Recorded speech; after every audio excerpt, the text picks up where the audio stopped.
Yeah, we or see like a specific amount, or on like certain values and stuff. You mean like that? we see like complex specific information come about by intelligent designers. Okay, we only see that type of information come by intelligent designers, and then we happen to find complex specific information in things like the cell, and then so we can conclude from that that the cell required some sort of intelligent design. Mm. Yeah, Asia. Have you seen a cell under the microscope? The human cells or Yeah. bacteria? Obviously, right? Yeah. They're pretty complex, no? Mm-hmm. Some people think they're more complex than the Depends on the shuttle that type. was used to go to the moon. It's not even just complexity, it's complex specific information and things like DNA and integrated systems in the cell that rely on one another that couldn't function independently, which would suggest a top-down design of the cell versus a bottom-up. Mm. Thank you. Oh yeah, and in terms of evolution, I got one more question. You know, antibiotic resistant bacteria. You know, bacteria that develops resistance if you don't take the full course of like antibiotics. Some people take that as evidence for evolution. What about you guys? Do you know how they're becoming antibiotic resistant? Have you studied the mechanisms? It says that random mutations occur. Some protect the affected area if certain amounts are killed. Oh, in many cases, the antibiotic resistance is coming from shutting off genes, or upregulating genes like a pump protein, which would pump out the antibiotic from the cell. You also can have these point mutations that are basically mutating and making a protein non-functional that the antibiotic may be acting on. However, in these cases, we don't see the generation of new information. In many cases, we're turning off genes or upregulating genes that are already there. Or you're doing like some people have observed a point mutation to happen where that gene or protein is now becoming unfunctional that the antibiotic would act on. So there, in none of these cases are they gaining new information, which would be required for evolution. Okay, thank you.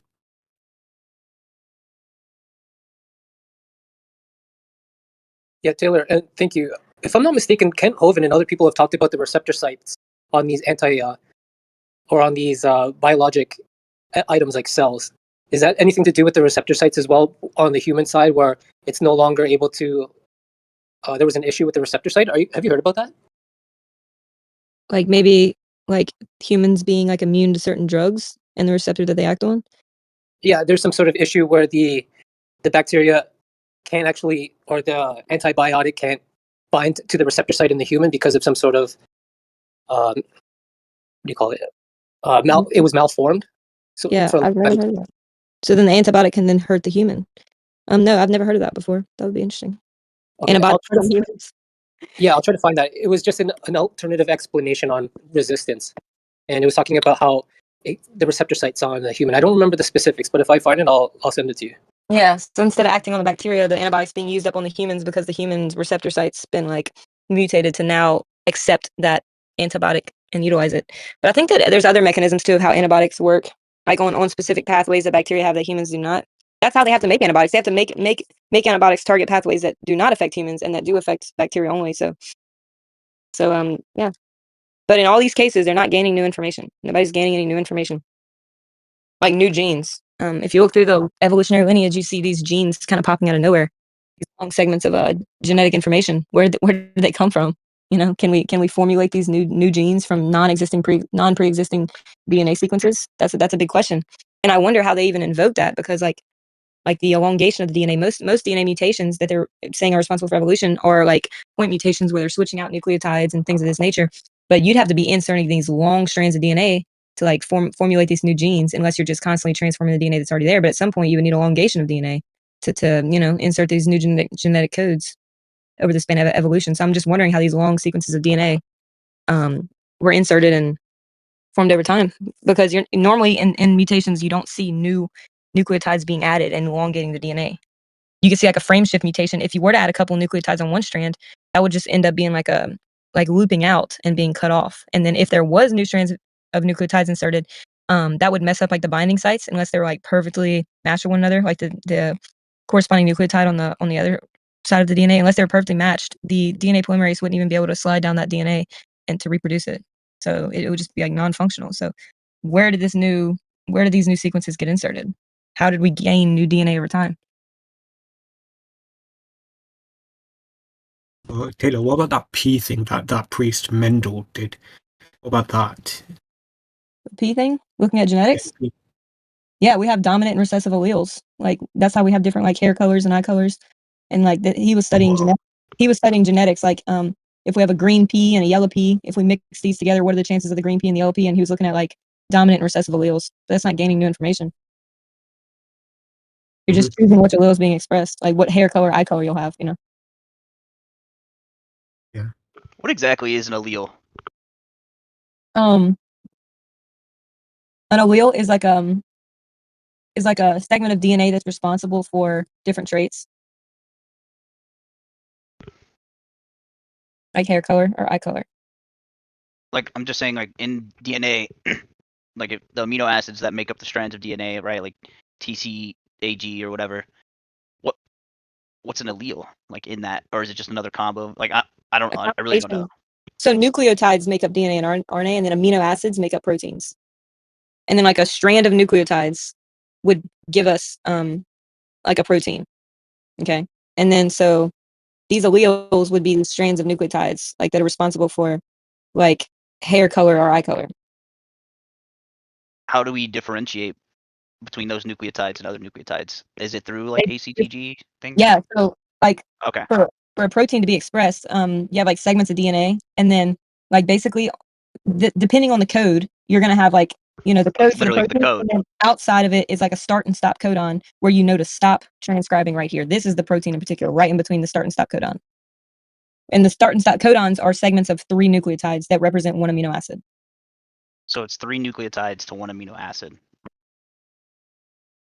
And you need that translation system. You need that translation system. Remember I talked about the tRNA and it's important? So the translation system, we're not translating that. There's something else that we are interpreting as translating. Like, what is that? The transfer RNA. So transfer RNA goes and reads. So basically, let me just run it down. They got the DNA, and then that's going to get transcribed into RNA. The transcribed RNA is going to leave the nucleus, leave where the DNA is at, and go into the cell. And it's going to meet up with a ribosome.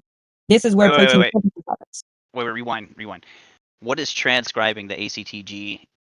What is transcribing the nucleotide, the 3 nucleotides, and being like, okay, stop right here. This is 1 amino acid. That's not us doing it. You're saying that's up. So the transfer RNA. So we basically studied this transfer RNA. Mm-hmm. That happens. Seen where it stops and starts, etc., to know that it's Okay, I got you. Yeah. So the transfer RNA will go read this strand of RNA that just left the DNA with this code for protein, and it'll be going down. Okay, and it'll match up. This is one RNA strand. It'll match up. Hey, look, we got these 3 nucleotides, and on each transfer RNA, there's 20 different types. Each one will say 3 nucleotides, and it'll have the amino acid on the top. So it'll match up and say, here's the amino acid that goes with them. And so like, boom, boom, they're each bringing their own amino acid, matching up with their particular transfer RNA that matches up with those 3 nucleotides and brings amino acids. It's amazing. Huh? Yeah. It's amazing. We can, synthesize proteins using these. That's crazy. That's literally like bytes and bits in a computer. Yeah, it's the same thing. There's a whole paper on that. It's like so similar. That's pretty wild. It also means that AI and machine learning could fill in the gaps, so to speak.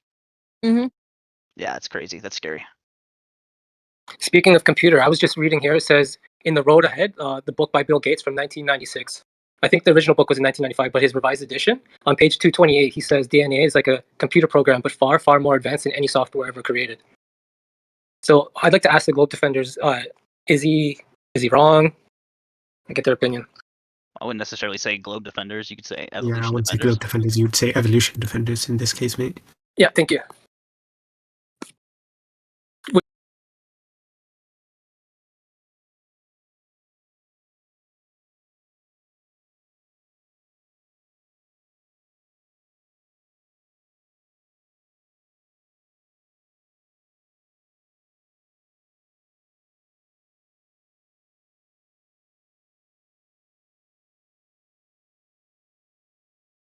Matthew? Yeah, thank you. Asia, do you think that's true? DNA is like a computer program, but far, far more advanced than any software ever created? Or do you think Bill Gates is, he just doesn't get it? I mean, if 4 nitrogen groups can decide a lot in like from hair color to like the amount of freckles you have, sure, you can assume that it could be as complex as any computer ever created, or you could assume that it's just simple. It's just normal reactions. It depends on yourself. I know. I think but to be honest, bro, I think it's far from simple. Just like Yeah, I think it's far from simple, but in full honesty, it's just a bunch of micro reactions occurring, which you can't even feel or do anything about. Yeah, it's so big in changing what happens with a human or an animal, or even a plant in some cases, I think. even a cell, dude.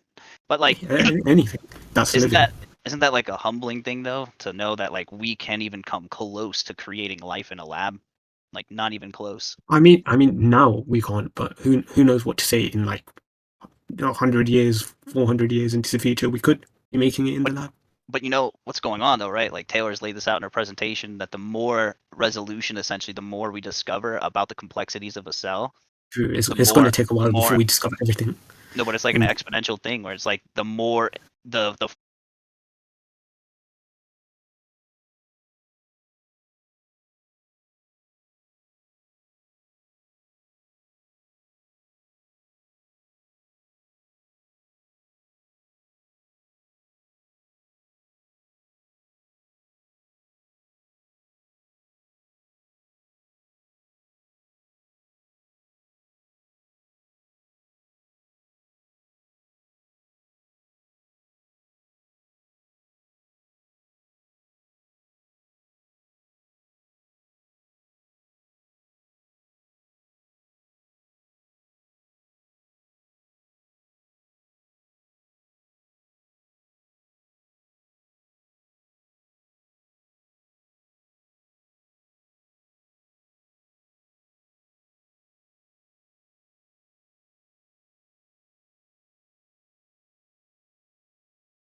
that is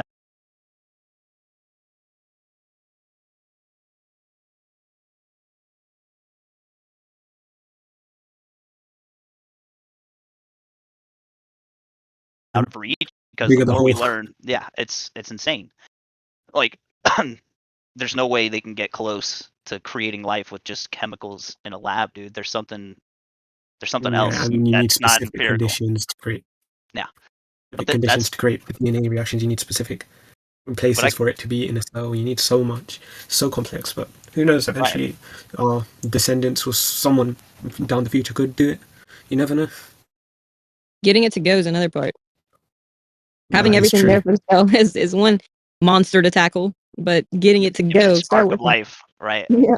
Well, plus, even if you artificially create a whole human, the physical part of the human beings are both physical and mental. So we have an immaterial aspect. So there's no guarantee that that such a body created would have a soul. So we need a soul to be human. They've been talking about that for a Beast. long time, Matthew. You know, they Beast. call Yeah, it That's what Frankenstein's about. They made Frankenstein, the homunculus. Right. You heard about the homunculus, right? Right. Oh, I actually have a quick question for Taylor. You know, mutations over time, like say, given 1,000 years, a plant is moved into a different environment and it slowly like has small mutations that add up over time. Could that be considered evolution or adaptation. And Okay. expressing different genes would be different than gaining adaptation? new information. Yeah. So you can do a lot of those adaptations just with gene expression, turning on and off genes, like epigenetics. But they're there. They're still always there. They never develop new genes, right? Is that the argument? Mm-hmm. They're not gaining any new information. Right. Mm. It's like this. It's like, you know, you adapt to the cold, right? You get in a cold environment, your skin gets tighter, right? You adapt to your environment. That doesn't mean your genes, gain new information. They just got turned on, essentially, to adapt to the cold. That's essentially But what why those does our plants are hair doing. stand up when we're cold? Wait, what? Why does our hair on like our arms and legs stand up when we're cold? The pili, the pili, which is the muscles on your little hairs, will contract. This will generate heat. Oh, okay. Really? That's pretty cool. I didn't know that. The pili. Yo, my pili are strong, son. I don't wear any pants in the cold. I'm just kidding. Those guys who are just like, oh, I never wear pants. I don't care how cold it is. Like they just have strong legs. Like that's their benefit. Never mind. But yeah. Bro, this winter I got down to 15 degrees. I was still in my shorts and my You're no one of those shoes. people, bro. Dude, I was outside smoking a cigarette, no shoes, shorts, and I just got a hoodie on. I'm like, man, I'm one of those people. Degrees of Fahrenheit. Question is degrees of Fahrenheit. Degrees. Degrees wait, Celsius or wait, Fahrenheit? Fahrenheit. My bad. Oh, okay, then that's crazy cold. That's some Viking type shit. Got some strong pillai genes, bruh. Yeah. I'm still chewing over the tRNA and how it basically reads I learned the that. I learned nucleotide. that like 3 years I ago, can send and I you a never video. talked about it again. I put a video of it in my presentation. It's really crazy. Not only do you need one tRNA to translate DNA into proteins, you need 20 of them. One for each amino acid combination. One for each Okay, I know nucleotide what you combination. mean. One I know what you tRNA mean. per I do. amino acid, and there's 20 amino acids in proteins. So you need Yeah. 20 tRNA to be there already. Tell me how that's involved. I know what you mean. I study chemistry. Yeah, But that's crazy. it's insane. I think that's why they're leaning towards more biocomputers, like organoid intelligences and stuff, where they basically just feed these like little mini human brains, or not human, but they just say mini brains that are made out of like pluripotent stem cells, and they just feed them nutrients, right? Like you get serotonin if it's the correct signal. Like for example, you click somewhere and this organoid sees you click, and it's like, okay, you saw it click, here's some dopamine, and it's like a reward punishment incentive, and they're basically translating that with machine learning into readable code. So it's really crazy. They're basically being able to store like I think it was exabytes of information inside like a 1 centimeter chunk of these pluripotent stem cells. Like that's insane. We're gonna have like organoid computers eventually, or some type of hybrid of it because it's just so good at storing information. Wow. Yeah, I told this Yeah. story, I don't know, a couple weeks ago. Something I was reading a long time ago about there was these two Silicon Valley engineers that were sitting down at a bar, and they were starting to talk about how the binary system is out of date and how they could use the DNA structure with like all that kind of stuff instead. And it took them a long time to actually do, but they eventually put the I think it's America the Beautiful, the song, and then also the Martin Luther King I Have a Dream speech. And it was so small you couldn't see it with the naked eye, but it had it was like 12 kilobytes of or was it 12 megabytes? I don't know, something like that. And but they said it's a super expensive process to the point where it's like $10,000 per kilobyte or something just to do that. But yeah, they're coming out with those like biocomputers. Yeah, I just posted a couple links there. You can actually see the live demo and the guy's Substack go into great detail about how it's done. And it's the first like another thing that's crazy about it is they call it a neuro platform where anybody can access it through Web 3GL or something like that. So like you can just access it through a server to where these brains are, and then like actually mess with the butterfly. There was like a live demo. It's basically this like butterfly simulated in a virtual world, and that's what the organoid sees. So it's basically like taking the form of this butterfly. But the crazy part is it's not just one organoid. It's like 16 of them all connected together. So it's pretty creepy, man. Like it gets in, like when does this become necromancy? I tagged you in it's only 3 minute it's an only 3 minute video on translation, like the tRNAs and stuff. Oh, thank you. I'll save that for later. So I had to look it up what the biocomputer, like the definition of it was, because I've heard about people talk about it. But so a biocomputer, also known as a biological computer or organic intelligence, uses lab-grown brain organoids, which are 3D cultures of brain cells, as biological hardware to perform computations, potentially offering advantages in computing speed, processing power, and energy efficiency. Yep, they call it crosstalk because it's not going through a linear system bus like zeros and ones do in terms of like on and offs. It's doing crosstalk, which is basically using the cell itself, like the neurons in these little brains, as they don't even understand how they're creating these communication pathways. Like it's going in 3D. Like they call it crosstalk. So it's faster than zeros and ones, but they don't understand how it works. So that's what they're studying. It's pretty crazy. And if this is what's released to the public, come on, what the hell are they working with at DARPA? Who knows? Yeah, the ones and the zeros aspect that uses transistors, and I'm not sure how they're going to switch over from. It's like a biological transistor, maybe. I don't get it. They'd have to have it match somehow, or just come up with something completely brand new. But yeah, DARPA might be working on this. Probably has. Well, the bottleneck is turning it into usable data, right? Which is what they're using machine learning to do. Like they wouldn't have been able to do this 5 years ago, quote unquote, without the advancements of machine learning, right? To basically turn it into translatable code, like things that are useful for the user. So that's still the bottleneck, but like, I don't know, man. Going to like optogenetics and like, I don't know. There's a lot going on. That's why I'm scared about the not scared, but people who are wearing the MAGA hat are just basically ushering in this technocracy with Elon Musk and Peter Thiel and JD Vance and all the tech guys in the background, and no one seems to care, right? It's like we're gonna be into this weird technocratic police state, and I don't care what beliefs you have, we're all gonna be in it. And it's are we gonna be okay with that? I'm not. But how do you stop it? Well, according to Ray Kurzweil, he was saying that Singularity. I'm not sure if you guys. 2040? 2049. 2049. That's right. That's when he says he's predicted a lot of stuff in regards to technology and Well, using he's math. a classic transhumanist, though. Oh, big time. Yeah. Oh yeah, I've read his book. He wrote He wrote a medical book. It's a mixture between technology and Weirdo, biology. to be honest. But yeah. Yeah, and he said, in 2049, that's when mankind is going to have to make the choice whether we integrate with technology or it's going to overcome us. And he's not talking about artificial superintelligence where it's self-aware or anything like that, but he is saying 2049, and he says, he says, even then, if it's not exactly correct, there's another guy named Ben Goertzel, who, PhD in math and computer science, and he was saying, it's not a matter of if it's going to be 2049 or not, it's the fact of it's going to happen, which is freaking scary as well. He's like, it's just the first, Mark of the Putin, beast. actually. Yeah, kind of, yeah. I'm a little This bit is where- suspicious that Ray Kurzweil picks a date that did. just so happens to be just soon enough that he'll barely be able to make it. He'll still be a pretty old man, but he'll make it. So every time that people pick dates, they always pick dates that they themselves will make it. They're not going to die. They're going to make it to the singularity. I'm like, You know what's funny though, Matthew? Guess who else picked a date similar to that? Isaac Newton. Oh, really? Said the world is going to end in 2050. That was his I prediction. don't know why he said that.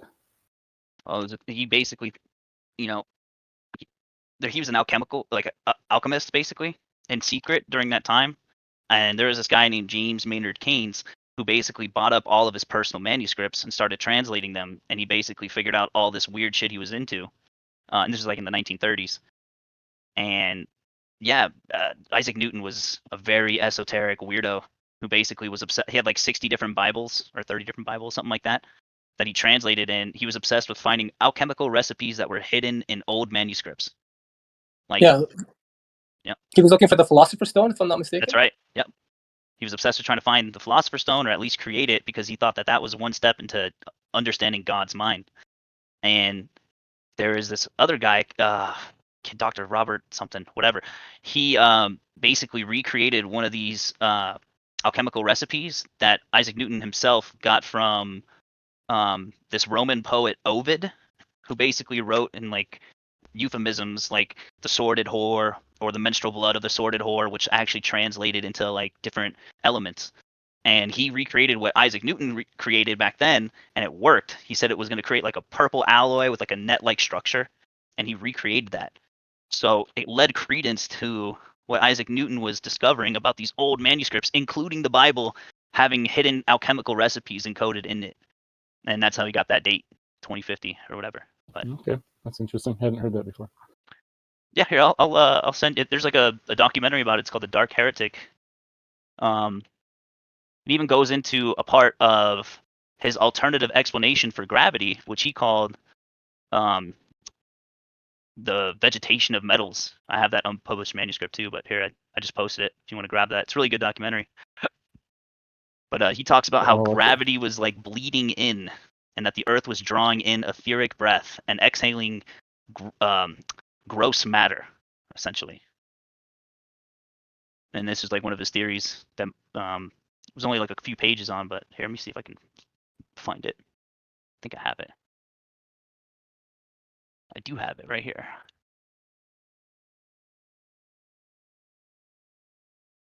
The manuscript or whatever was called Of Nature's Obvious Laws and Processes in Vegetation. Okay. Thanks. Yeah, you're welcome. But yeah, Ray Kurzweil, Ben Goertzel, Peter Thiel, JD Vance, all these fucking transhumanists are weird, man. The idea of, and it really just boils down to the idea of trying to live forever. That's the creepy part. Merge with machine, become bionic, live forever. Literally, that's the selling point. Yeah, there's a really good documentary movie kind of thing. It's called The Singularity or something like that, and that's where Ray Kurzweil is the main I think he created it. When you have all these other people that are basically AI specialists, and they're like, yeah, we don't want to die, but one of the guys already died. So he was doing an interview, and I'll try to live stream it later if I can find it. Anyways, because I'm at the grocery store, and he was asked, so if artificial intelligence comes along and it causes 50% of the world's population to basically die off, would you be okay with that? And he was like, yep. Like, whoa, that's how much he wanted it. But he died at like age 72 or something, and way before that ever happened. Who said that? I can't remember his name at the moment. He's one of the AI people. He got hired by, I think it was the University of Hong Kong, the same place that Ben Goertzel currently works at. And he got hired by them to create the first artificial human brain. And that's where Ben Goertzel's picking up the... It's it's two sides of the same coin, right? One side being the biological imperative, right? You know, vampirism, necromancy, some other type of biological advancement to make you a superhuman or live forever, immortal, right? And then you have the other side of the coin, which is using the technological aspect, right? Merging with machine, something synthetic to keep you going. Either way, that's some dark shit if you really think about it on the surface. Like, could you imagine living forever? Like, imagine living forever and not being able to die. Like, imagine not being able to die. Like, there's no way to kill yourself. You're just like some autonomous robot that basically just works all day, and there's no way to end your life, right? That's literally hell on earth, in my personal opinion. Like, that's the perfect slave right there. Yes, it is. By the way, I found the documentary that Ray Kurzweil is in. It's called Transcendent Man, 2 different words. I'm going to go on IMDb and find out what that guy's name is. And there's a whole bunch of people in it that are futurists and, you know, like biologists and chemists and, you know, computer science gurus. So, yeah, when I get home, I'm probably gonna just put it on as a watch party if anybody wants to watch it. Completely voluntary, obviously, but it's worth a watch. I'll tell you that. Thank you, Andrew. I guess some people are starting to find that this life is so awesome that they really want to stay here for forever. Yeah, well, there's also another movie. Is it called Transcendence or something like that?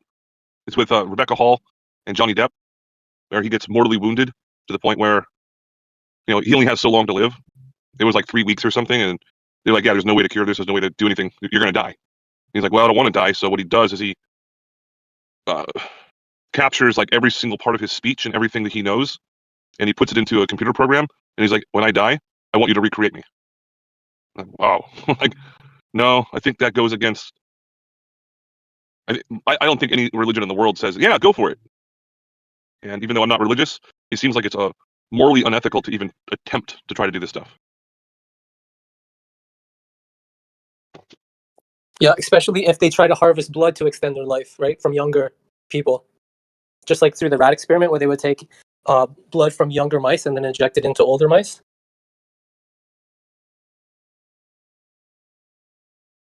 Yeah, apparently it's an actual real thing that happens with a lot of.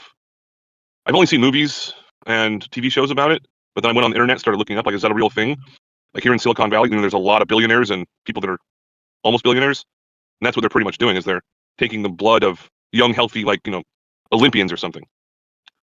And yeah, they're taking out their blood from one arm and putting the other blood in the other arm. I don't know how that works, but it sounds a little bit like what do they do with the fetuses? Stem cells? Sounds almost like that. Yeah, platelet-rich plasma. Is that what you're talking about? Where they take the blood out, centrifuge it, and inject the platelets back? I don't know exactly how it works. It's basically from your own blood, that one. But you can't get blood of younger people and put it, if you inject it, assuming that you have like the right blood type and everything. And then they did find that increased the longevity of people. Yeah, thankfully, I believe you don't even need to go to that extreme. In the movie called Game Changers, there was a doctor who actually examined the blood before and after there's certain meals that they ate. It's really fascinating. When people ate a certain type of food, their blood was like, after the centrifuge, it was pretty much like clear. You can see right through it. But other types of food, it became so foggy, you couldn't see through it. I think that the DNA is going to play a part in transhumanism because I think that the DNA is how you connect a soul to a body or a being or whatever you're going to be, like whatever you're going to be using. So I think that they would need to get the DNA of people. I think that's why they're trying to get the DNA of some of these Nephilim, like Gilgamesh and stuff like that.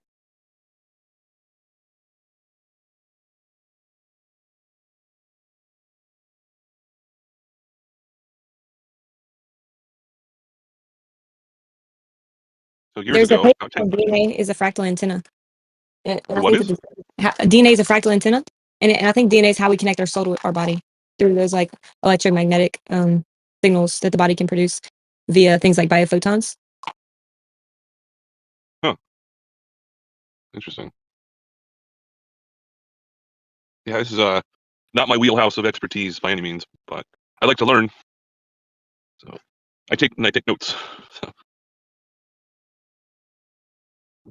That's awesome, Andrew. Likewise. there's another book that I read about 10 years ago. I read it twice in a row because I had to, because it started losing me at a certain point. And it's called Darwinism Under the Microscope. One of the guys, Charles, there are 2 PhDs that wrote it, and they have like 5 other PhD people, like, whether they're MDs, biologists, or microbiologists, or whatever else. They seem to be very intelligent in regards to the field of study that they've been working in. And they were showing about how evolution is just a bunch of garbage because it falls apart. At least Darwinism is, at least, where everyone basically just retorts back to Darwin. Yeah, Darwinism under the microscope. It gets very technical. So I'll go ahead and send it to you, Taylor, because I'm sure you'd probably enjoy that.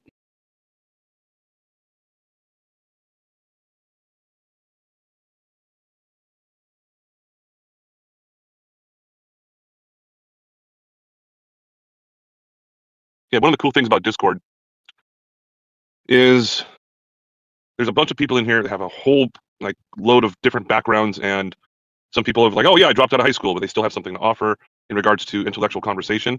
And then it's pretty much like, oh, just post anything you want. You can live stream. It's like, it's perfect. I mean, you can do that on other platforms as well, but Discord seems to be working the best because of whatever reason. It's never crashed for me, but other things have crashed. And it's free unless you get the Nitro. Yeah, Is I Nitro agree. worth It's a it? great tool. Oh, good question. I don't know. I think so if you transfer a lot of files. I think Geo got us all Nitro boosted up here. I'm not sure though. I don't even know what's going on with Discord. I'll tell you what, this is vastly superior to Telegram in every way, shape, and form possible. Oh yeah, I agree with that. Telegram's a shit show. Oh, What a I hate mess. Telegram. I What don't a even go mess. on it. It's a sloppy mess. Yeah, I only use it for people that don't use Discord, or and I don't use Facebook, I don't use Instagram, I don't use any of that other shit. It's basically Discord, and then Telegram. It's just like if someone that I know messages me, then I'll use that. Aside from that, it's just like there's cute cat videos, and oh, you wouldn't believe what happened in this place at that time. It's like, all right. How'd the trivia go last night? I think it went pretty Great. well. I got second. Stone They one, say, Beast, if you're not first, you're last. Ricky Bobby. First the worst, second the best. That's what I've always been taught. I don't know. Not first, I was you're last. asking Which pretty difficult expression questions. hits harder? If you're not first, you're last is the hardest that hitting one. It's hitting pretty hard. I don't like it. That's that Ricky Bobby shit. I mean,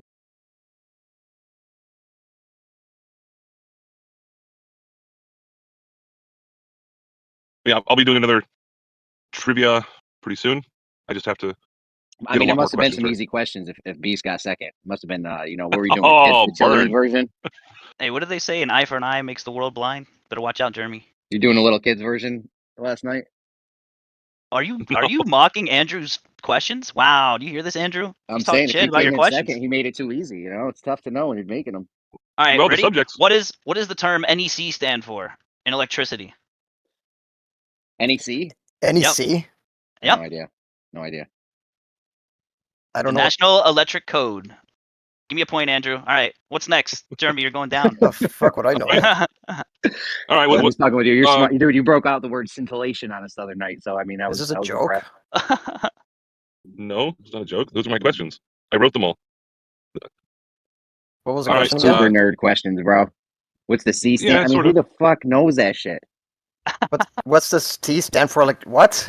Okay, all What right. is- Here's a question, Chato. All right, what is vexology? I don't think this is an electricity question. I think this is like a industry type This question or one's not. something. The one I just It's asked not is even not. close. What is Yeah. this? Vexology? What is it? Yeah, Any of those questions you ask, I'm not gonna be able to answer. you're never What gonna is get it? it. You're never is gonna it? get it. Well, Taylor The got it. study.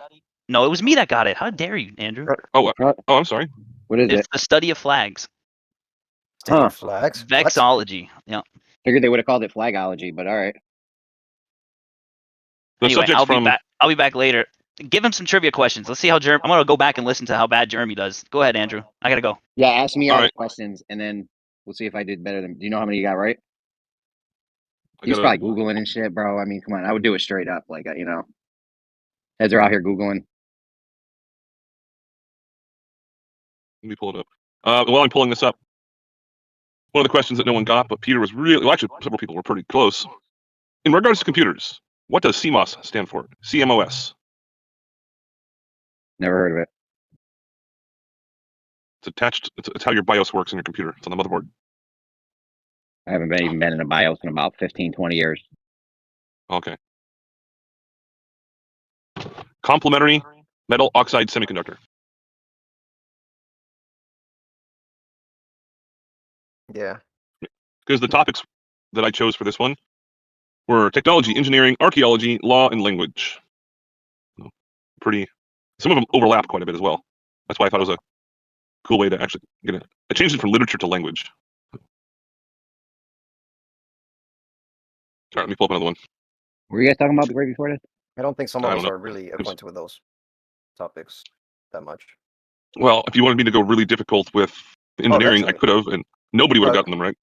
Yeah. Oh, I want to go there I was- eventually. Okay. But right now. All right.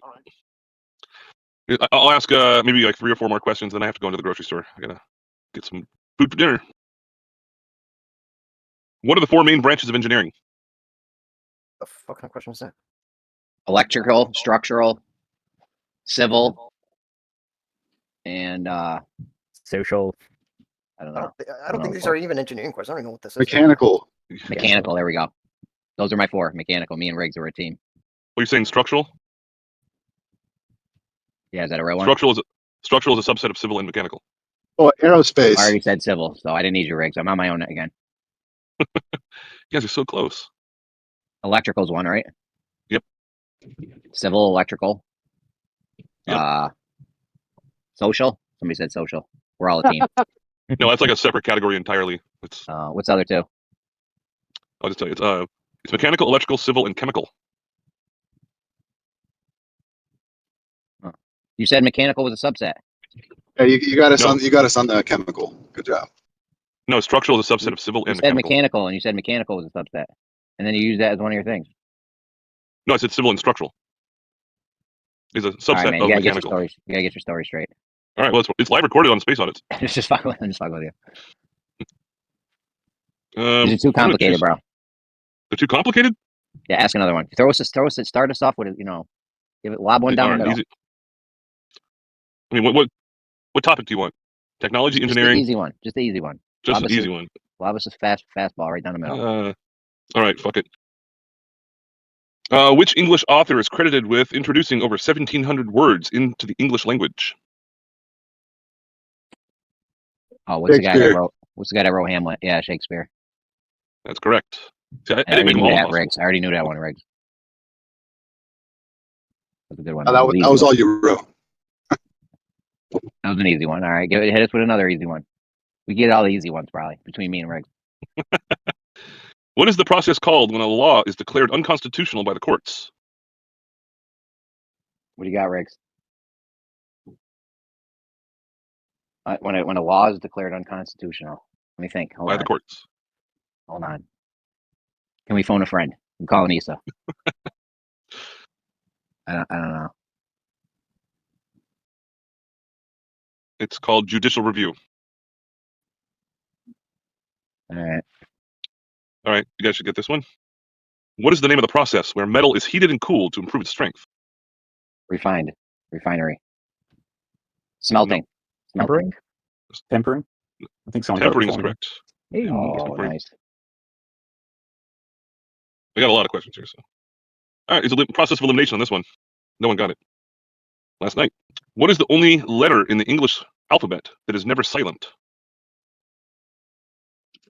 The only one that's never silent. Correct. Sort of like pneumonia starts with a P, as an example. I'll go with a Q. Nope. No. All right. How about a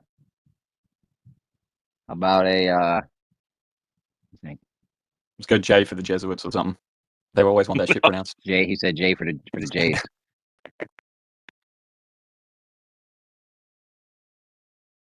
Give you a hint. Natalie Portman.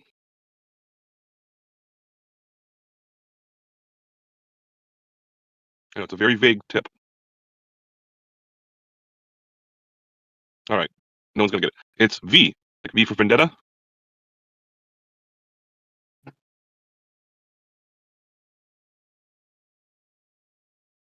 All right, and I forget who got this last night. This is the last question I'm going to ask. I have to just go on mute. What is the grammatical significance of the word facetious? I think Dan got this last night. What is the grammatical significance of the word facetious? Making you guys think, huh?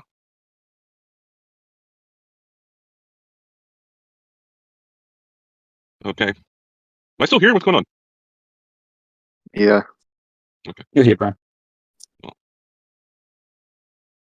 nobody? Wow. Well, only one person got it last night, which I was highly impressed with. It's the only word in the English language. What's the question? Oh, sorry. What is where's it? What is the grammatical significance of the word facetious? The grammatical significance. Yes, that's the easiest way I can phrase the question. Grammatical.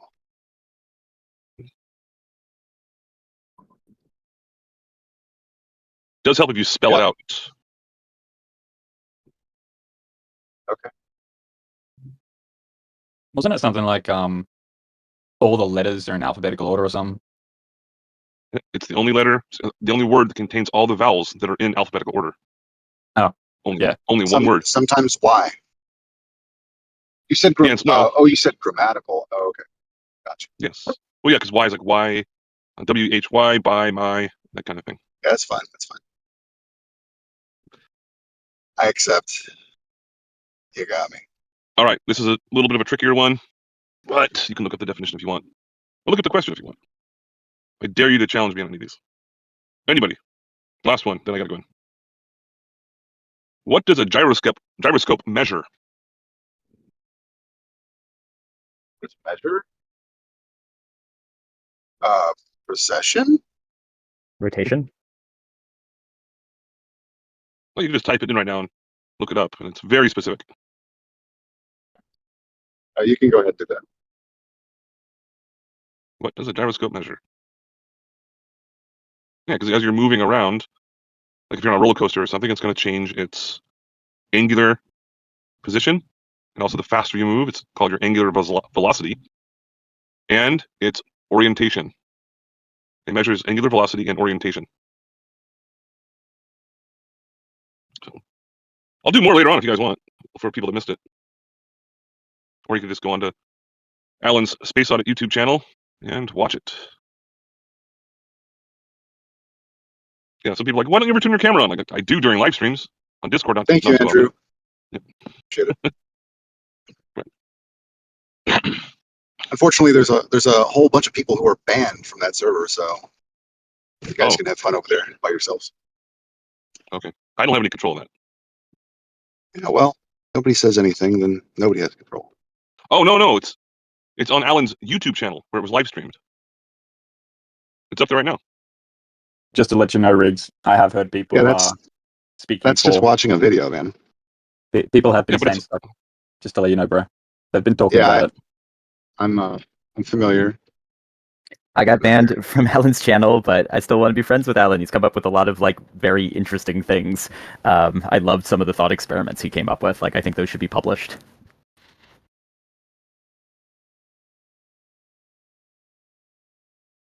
The only person I would ever ban, ever, like even Globers, I'll let him talk. I don't care. We can get along. Is the man known as Brenda. That guy is fucking psychotic, delusional, rude, condescending, and again, delusional. That's the only person ever. He already got banned out of our live stream that we were supposed to do tonight, but got delayed because 3 people are sick. So they were like, yeah, let's just do it next week. Sorry, I gotta go on mute and go in, buy a bunch of stuff. I'll be listening though. For whoever was here sometime last week when Gregory gave a really cool presentation about Ether, that was the thing I sent Alan that he banned me for. So someone should warn Gregory about that.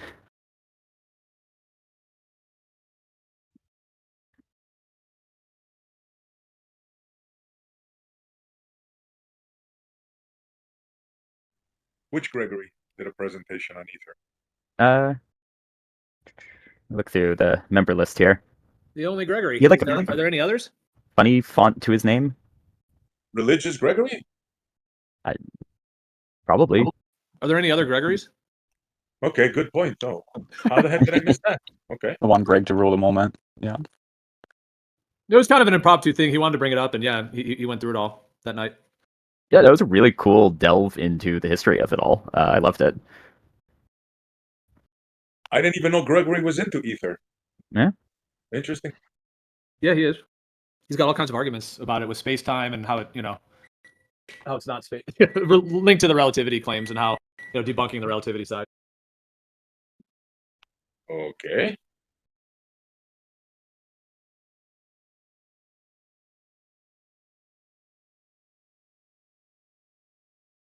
Yeah, no, he did a great job, and I feel embarrassed I had cut in on him a little bit because I misinterpreted where he was going with it, but he landed on this kind of buried, forgotten piece of the history, which is that at the end of Einstein's life, Einstein came full circle and re-embraced ether theory, which is wild to a lot of people who've only heard the first half of the story.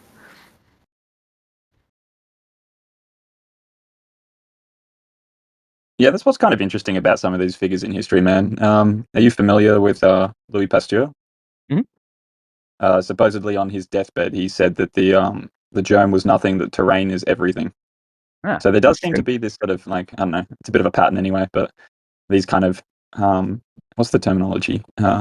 These figures that are lifted up, they sort of come about face towards the end of their life. It's almost as if they sort of recant their propositions because, I don't know, maybe as you start getting closer towards the end of one's life, you start getting a little bit more worried about the transgressions that you've participated in, maybe. But who knows? Have you read the transcript of Pasteur's deathbed comments? No, not specifically. Yeah, part of that. This was like the birth of what we call today's terrain theory. But I think that any was talking about it being in the soil, and his words, that one of the word that was translated as terrain was translated by another as soil, that talking about that the bacteria was in the dirt in the soil, and by terrain they meant the dirt in the terrain, the ground. It was actually in opposition of the idea that when things die, maggots spontaneously grow out of the dead flesh. So that's what that was about. Someone else want to jump in? I'm leaving way. I was going to say that I think that any serious thinker is going to have changes of heart over their lifetime and like self-doubt and to go back and forth on things. And if like in the course of like Einstein's work in particular, which I'm most familiar with, he makes a lot of changes throughout his career, kind of zigzagging between different ideas. And I think he died pretty uncertain about like what his legacy was going to be and where it was all leading. And then, what happened to him is what happens to a lot of people in history. They get like wrapped up and mummified after their death, and like an icon of them is created that can just be sort of used to bash other people over the head with. The amount of times I've brought up stuff that's within Einstein's work to physicists who are just like, oh, that's like going against Einstein. He already disproved it. I'm like, no, this is literally something he was working on. You just don't know the full history of it. It's incredible. I mean, so what, he's a little bit more eclectic than what we give him credit for? Or is it just a case that the guy's sort of all over the map? For some curious reason, like this fellow seems to be sort of like lack consistency. I wouldn't. No, I mean I wouldn't put it like that to give it an air of kind of careless sporadicness. I think that like it can happen in the course of like very intense thinking, that you could build your way up to one position and then just keep re-examining it rather than feeling confident that you're secure on it, and then find like a little fault and then like pick at that thread until you've now unraveled the whole thing you built up. I'm not saying that's necessarily exactly what happened, but I don't mean like sporadic changes of heart, more of just like, sometimes when you're picking at threads, it can take you to places that are in some ways the opposite of where you thought you were going to end up. But yeah, no, but I definitely think that he deserves more credit for the range of his considerations than either people who have been pro or against him based on kind of a caricature of him have ever given him credit for. So does then light? Would Einstein say that light is a particle? Yeah, well, that was part of it. But But I think the most kind of the best example of this is like one of the things he came out of the gate with in his early career that got really cemented into his legacy was the constancy of the speed of light, and people would treat questioning that as almost heretical, but he was then later on exploring theories where the speed of light was not constant. So like even the things that are the most known as like the Einstein said it things are things he later went back and revised and reconsidered if it could work a different way. I think it's more of a case of less sporadic thinking and more just sort of being obsessive and wanting to, reconsider every possibility again and what again. do you think of his? Sorry. What do you think of his fashion sense, or who he I chose love to it. love? I hope my hair looks like that by the time. I was thinking more about the shoes that he chose to wear and I the never paid blouses. attention to the shoes. So it's been about the hair for me. Okay, so you never saw the shoes and the blouses? No. Oh damn! Show me Right, yeah. pictures. Did he like? It's another guy that married his cousin or something, wasn't it? Oh yeah, there was some weird stuff there. What is with these guys, bro? Like, I don't know. Actually, I'm not kind of necessarily against this. I guess modern society is sort of inflected upon that. But there does seem to be a remarkable consistency with some of these larger than life figures, and these kind of very eccentric behaviors. Yeah, I don't think that he was necessarily like a great father or family man in his personal life at all, from what I've read. I do love the fluffy slipper one. I mean, he got famous. He was out partying. He didn't, properly like raise his own children, and some of his kids grew up like very resentful of him. So what, he's like a rock star physicist or something? Is that the lifestyle that you're Yeah. partying? Newton was a freak, though. If you want to talk about he's a freak. Tesla's a bit odd. Stephen Hawking's on Epstein's flight list. Like the list goes on. Yeah. Man. These guys have got to like just I don't know understand why we keep rising these figures up. Something weird's going on, you might say. It's thought that I ain't buying a lot of people think Newton died a virgin, and there's this crazy historical anecdote that Newton took out a ad in a newspaper accusing the famous philosopher John Locke, who was alive at the time, also in Britain. They were contemporaries, and saying that Locke showed up at his house one day with a bunch of prostitutes and was like, "Newton, we're getting you laid, man." And then Locke responded like, "What the fuck? I never did that." And it was like a whole public feud between the two of them. Weird. Okay. Yeah, super weird. I'm gonna get back to work, but appreciate someone else jumping in. The more you know. I just came back. I want to talk to flat earthers. It's very popular. It's popular here. Hey, Gio. High demand. I'm glad your server. I'm glad your server's working out really well. Back to when you were just one member. Back when it started. Yeah, man. Cheers. Yeah, cheers. When was that? Yeah, were you around at the beginning? I don't know. I don't even want to recall. Somewhere back then.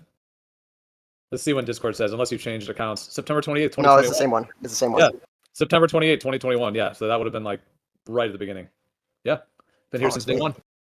Nice. And like honestly, this server is never ending interesting and I think entertaining. it's the best one. I honestly think it's the best flat. I agree. Yeah. Did you have some questions, Shadow, for the flat earthers?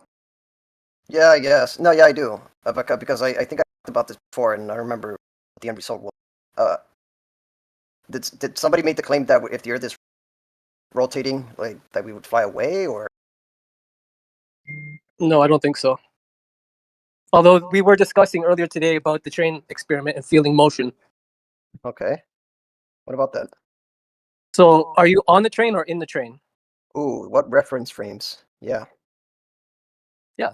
So I propose that those two positions are or juxtaposed or offer a juxtaposition where one you're sealed inside maybe with metal barrier, soundproofing, etc., versus no barrier on the roof of the train car. So those two experiences differ greatly. So I'm Very different. acting the globe. Yeah. Wait, so wait. Can I recall what I think I kind of remember that conversation? Was it something where the roof was topped off of the train, or? Yeah, that's another scenario too. But Okay, if, maybe if something we're else. in the train, yeah, and we just remove the roof, we still have some barrier protection. So let's just look at the two scenarios. We're on top of an airplane, and then we're inside the airplane. Is So there a resistance? not on I top mean, of it. Yeah, there's I'd like to offer you just a brief summary, and y'all can proceed. But the reason it's analogous, like Earth in the globe model, we're not blasting through an atmosphere where the atmosphere moves with the Earth. So it's not like you can take the roof off or need to put a roof on or anything like that. We've just atmosphere moving with the Earth. In the train, you have to have a container per se to isolate you from the atmosphere to make that situation analogous. If you take the roof off, you're blasting through air. So it makes it not analogous. And the focus on that analogy is just feeling speed or not feeling speed, whether you're inside the train, outside the train. So you have to be inside the container of the train to make it analogous because it's in the atmosphere. So Okay, then so what's the roof of the globe then? The container, because you were saying the other one has the container. So Yeah, what's we're going through a vacuum in which there is no resistance. Therefore, we're not blasting through an atmosphere. The atmosphere moves with the Earth. Also, if you were in front of like a huge fan, you'd feel the same air blast that you would feel if you were like on a motorcycle with the air running through your head. So I feel like a lot of this is really about just the air against you and not even your own motion. You know, like in studios, you know, they don't really have someone speeding off at like 80 miles per hour. They've got someone on like a motorbike with a green screen and just like a huge fan off camera that's just. All right, I'll be honest. I'm already lost. What scenario are we talking about? We're inside the moving train, and the train is moving, right? yeah, and initially it starts with can you feel, and then you can also expand. Can you sense If you're using inside your the train, senses? no. And then what about on top of the train? If there's no, I mean, is there air resistance? Yeah, there's no barrier. Wait, what do you mean there's no barrier? So inside the train, you're surrounded by metal walls and soundproofing, right? So of course there's no resistance. So now you're put yourself on top of the airplane or on top of the train where there is no barrier to protect you. So does the globe have a You barrier? mean that there's air resistance pushing you? Because Sure. that would make a huge difference.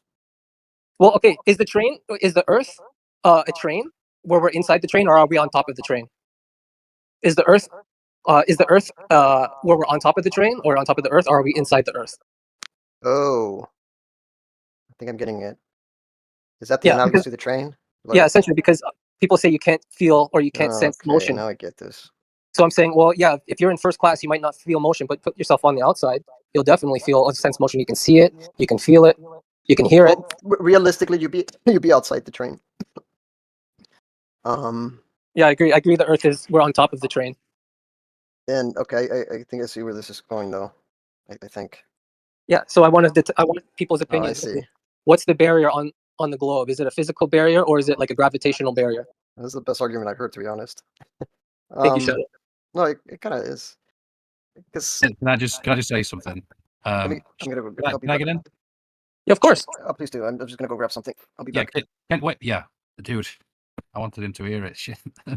Oh, Okay, see, you can say it, and then I can hear it, and then I'm just gonna go Right. grab a spoon. So You got an echo on your mic, friend. go have echo. You need to mute. There you go. Yeah, this argument doesn't work. Thanks for letting me know. Because I hate to say this, because I agree with Left Lane. He laid it out perfectly. It's not analogous. Did you understand why? Well, I'd like maybe you can rephrase it. You can expand it on why you believe or why you justify. Because in the train we have a physical barrier, right? A metallic wall with soundproofing, etc. So what's the barrier on the Earth that we don't sense motion? In your opinion? I hate having to agree with Left Lane. I mean, he said he could make his barn into a gas chamber, and I'll never let him. I'll never forgive him for that. That's so annoying. I'm sorry. I'm back. Yeah, but in this case, he's right. There's no resistance. That's the whole point of so-called outer space, isn't it? All right. So if you're on the train, oh, dude, that echo, I can't. I only came in to tell you about that echo, Shadow. All right. Well, if to make it analogous, you would have to put the train in a vacuum, and of course, you'd have to be breathing on a scuba tank or something because you die in the vacuum. But apples to apples. The thing is, the air resistance is not what you're interested in. You're just interested in whether or not you can feel constant speed. Okay, what about using your other senses, like your eyes? Can you see that you're moving? No, windows are blacked out. Okay, yeah. That's what I'm saying. I believe our senses can detect. But yeah, if you want to focus on feel, maybe I can understand that. But if we start invoking our other senses, your hearing, your seeing, I believe you can detect you are moving. But Do you yeah, if want your to eyes. articulate, Left Lane, Oh, go ahead. Sorry. where the I'm just kind of like, do you want to articulate where this constant speed is in the globe, Left Lane? Yeah, or the rotation or the orbit or what? Would you say that the Earth is constantly under the experience of acceleration, given the fact that it's deviating its path constantly? Yeah, you can calculate that. I mean, the free fall part, the orbit, there's not any, but the orbit itself, it's like 0.3% of gravity, so it's pretty insignificant. And according to the human threshold and ability to detect acceleration, we can't feel it. Yeah, nor can any other more sensitive instrumentation either, right? Oh yeah, So, no, like, that's not true. No, ringulation arguing with gyroscope. You can measure weight change with latitude. There's all kinds of stuff you can do to measure it. But us as just human beings, it's such a small acceleration that we can't detect it. Yeah, cool. But I mean, it's a bit of a, I don't know what the terminology, like a red herring or something of a statement to say that like we don't feel the movement because you don't feel a constant velocity, but the model suggests that you're constantly moving and shaking all over the place. So what is it like? It detects one movement, the rotation of the Earth. It doesn't detect the orbit. It doesn't detect any of the other 7 wobbles caused by the sort of, I don't know, gravity or something. Yeah, because their period is so slight. I mean, it's like the rotation of the Earth is by far the greatest acceleration of all of them, and it calculates to be below our threshold or ability to sense. Cool. Well, I mean, I don't know. The alternative position is just to say, well, I mean, what is it? Ether. Like, you got one movement. That's the movement of the ether. Done. We don't need to invoke any other crazy wobbly stuff. I'm not sure what we're just talking about. Being able to feel Earth's rotation.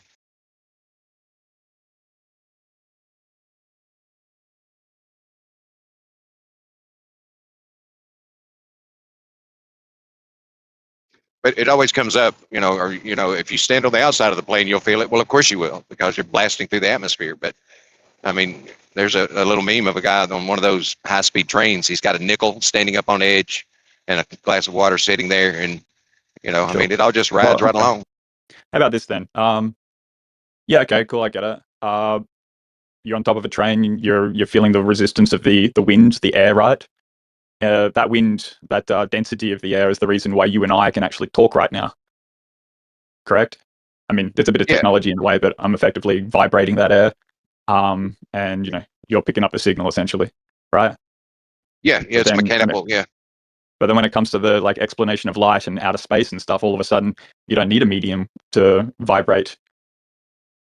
Well, are we changing? I don't know. Are we changing topic? It's not changing topics so much as like you're blasting through space, and you say you shouldn't feel it because there is no resistance. It's less particulates. But then I mean, well, how is light perturbating through this non-medium medium? Well, I mean, in the model, it doesn't need anything. It just light travels, whether there's a vacuum or it doesn't need a medium to propagate. Are we still talking about the same topic, or we've done? Yeah, it's just kind of skewed a little bit. By all means. It's just like when you claim that there's nothing out there and you're not getting any resistance, then why are we able to sort of like, well, I mean, light being a wave function, what's it perturbating through? What, like, so there is no medium, but there is a medium? You're having a bit of both sides there. But I'll mic down and let the other time continue on. Can I have a mic check real quick? Is this good? It's good. Yeah. Thanks. Well, it definitely fixed the echo, so that's good. Oh, what did you do, Shadow? Because this is happening on Discord a lot. I thought they needed another update or something. Did you go into the settings? Oh. Oh, okay. I hooked up a different device. Oh, that's fair enough. So, on the point of what is light waving in, there was an original answer all along, which is the electromagnetic field. So then the question was, is the electromagnetic field a medium? And what do we even mean by medium? And at first people said, okay, if it's a medium, you should be able to feel resistance against moving through it. and we don't seem to feel that, so it's not a medium. But then later, and this gets into like Einstein's later in life work and why he came back around to the ether, he was sort of like, it is a medium. It's just a medium with properties we weren't yet fully understanding, and that's why we don't directly feel a resistance of moving through it. So that's 60 years of back and forth arguments on this, boiled down to 2 sentences.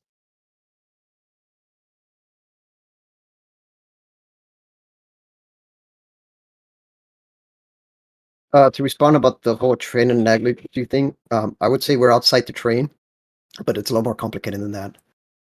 As to why we wouldn't feel the wind blowing us away, because we're actually. Is this cutting off? Yes, it is. Fuck. Don't worry, hold that thought. When you get it fixed, we'd like to hear it, I'm sure.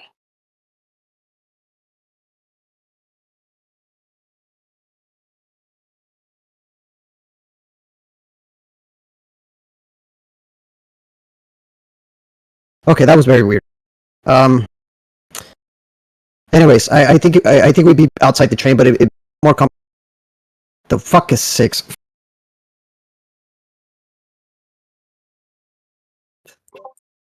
This guy's fun. I like him.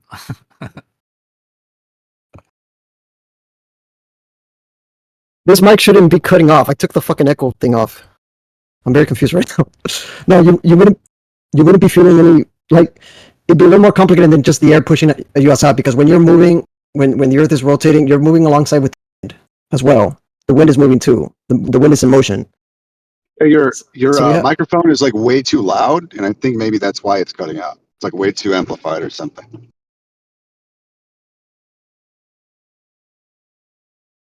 It's like overloading all the software.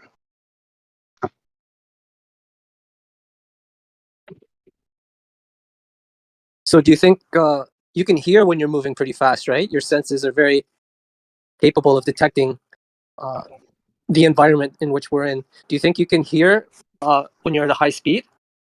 And can you hear in space? That's a good question. What do you guys say? This is why it's a false analogy. It doesn't work. This is the first time you see this mic, by the way, so thank you for being patient. Yeah, the question at hand is, can you feel motion? Whether you've got a roof over your head, whether you're in a train or a plane or on the surface of Earth, all that stuff is distracting from answering the question, can you feel constant speed?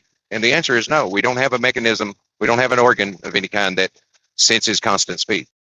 What about constant G's? Can the organs sense constant G's? Yes.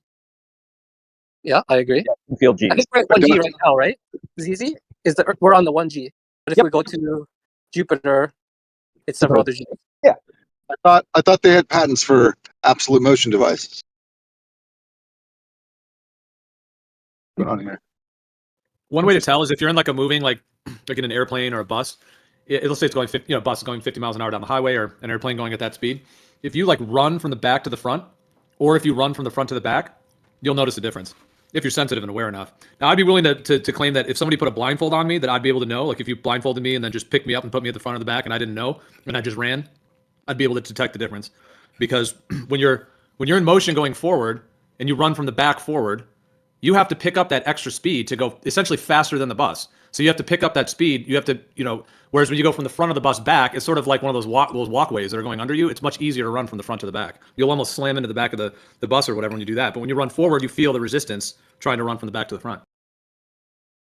Yeah, thank you, Gio. I wonder if someone who's visually impaired would be able to detect. Their senses seem to be much more acclimated. Once they lose one sense, their other senses gain in sensitivity.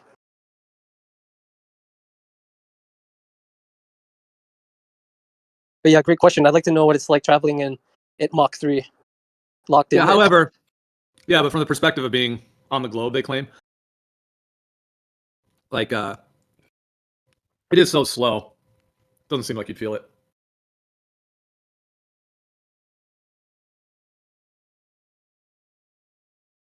Is there any sound in space? I was gonna say no. Man, I've seen a lot of moon footage and spacewalk footage, man. You hear stuff, bro. Stuff that's like adjacently connected. I really doubt I would hear some of the shit that I've heard in space. Gotta be honest. All right, I have an answer here. I'm gonna read you straight from the AI, if you guys don't mind. Well, before you Yeah, do go that, for yeah, if you want to, yeah. But I just want to say real quick about the. It'll be the short thing. though. I just want to say this briefly. If you're looking up at the sun and the speed the sun's moving, it's like 15 degrees an hour kind of thing. How slow that is. They claim that's how fast the Earth is spinning. So if you're on the ball, moving at that rate, I'm just saying you can kind of think about it that way. You can like reverse the the speed of the sun to make the assumption that that's the speed of the globe. So would you feel that if you're on a massive thing that rotates once every 24 hours and it's moving that slow? Oh, thank you, Joe. That's true. I haven't thought of it that way before. Yeah, like how slow the sun moves across the sky. I tried to calculate how. Yeah, Shadow. Just one quick moment. I tried to calculate how fast the sun is moving, and I came to 1,000 miles an hour approximately. I took the circumference. That's probably not accurate. It's probably half that. Yeah, like 1,037 at the equator or whatever. Yeah, I mean it's just the reverse of what they claim the Earth rotation is. Yeah. Okay. Well, if you're looking at how fast the sun's moving across the sky, you're getting an angular, difference. To turn that into like miles per hour, you need to know how far away it is. No, you could just pick 2 points, find the subsolar, time of those 2 points, and you can calculate the speed there. I think we need to have a clear distinction between what speed are we. The speed of the GP as it tracks along the ground of the sun. Yes, sir. Yes, sir. Okay, this mic's cutting off. It's definitely one of the settings. Yeah, Leslie, I do like that idea. Regarding the earlier thing on sound in space isn't supposed to be a perfect vacuum, so I guess still technically could be the tiniest bit of sound, for however many atoms are up there. A cool thing you could do is put like sound maker, speaker, ringing bell, whatever, in a glass chamber, and when you pump the air out, you hear it get quieter and quieter the less air is inside that chamber. That's true. I remember. Thank you, ZZ. Mm-hmm.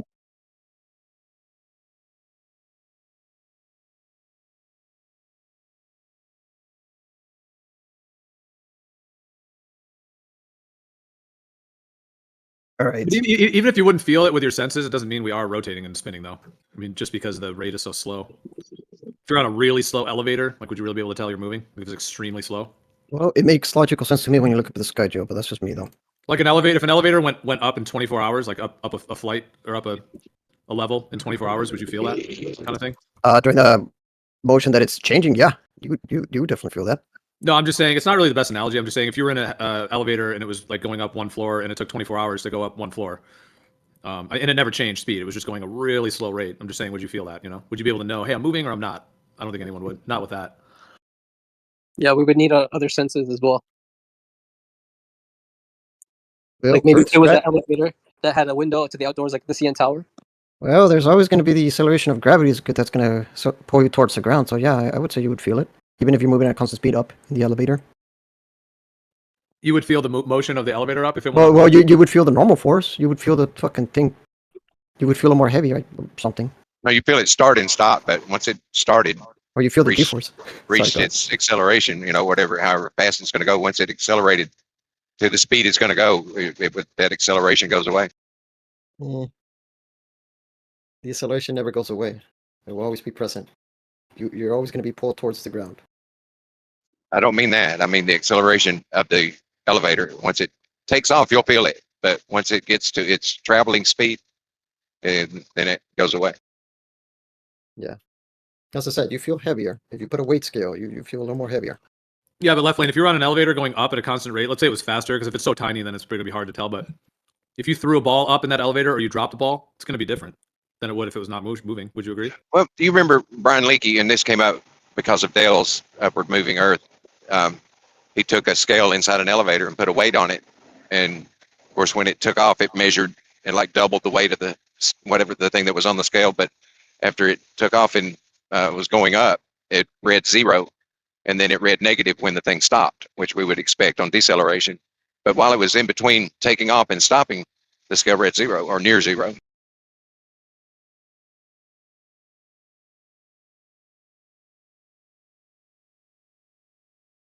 We haven't heard of Upward Earth. Is Dell still into that, or does he still have followers that are doing that? I haven't heard one peep of Upward Earth in months, it seems like. Is that a Yeah, I thing think- still, or did they bail on I that think already? Dell's took some time off or something, Geo. I ain't seen him for ages. Oh, really? What's up with Earth? I don't know. That's flat Earth society. That's up. It's moving, counteracting gravity or something. Oh, that the Earth is accelerating up. So I was thinking like there's another Earth or something above us. Get Yeah. excited there. Yeah, Alright. the Dell's Flat Earth certainly not Society thing Flat says Earth it's Society. accelerating. Flat Earth Society thinks that it's accelerating, but there's this guy, I don't know if you know who he is, but his name is Dell. Beyond the Imaginary Curve is his channel. And I guess I don't want to even try to steel man it. Maybe Andy can if he wants, but basically he's saying it's moving up at a constant rate, not accelerated. But yeah, he was claiming that, and then some people were discussing it for some time, and then I don't know, Andy, does he still? I mean, I guess you said he's not around, but the kind of followers of him do they still think it's rising up like that? What was that guy that was doing the videos? Oh, William.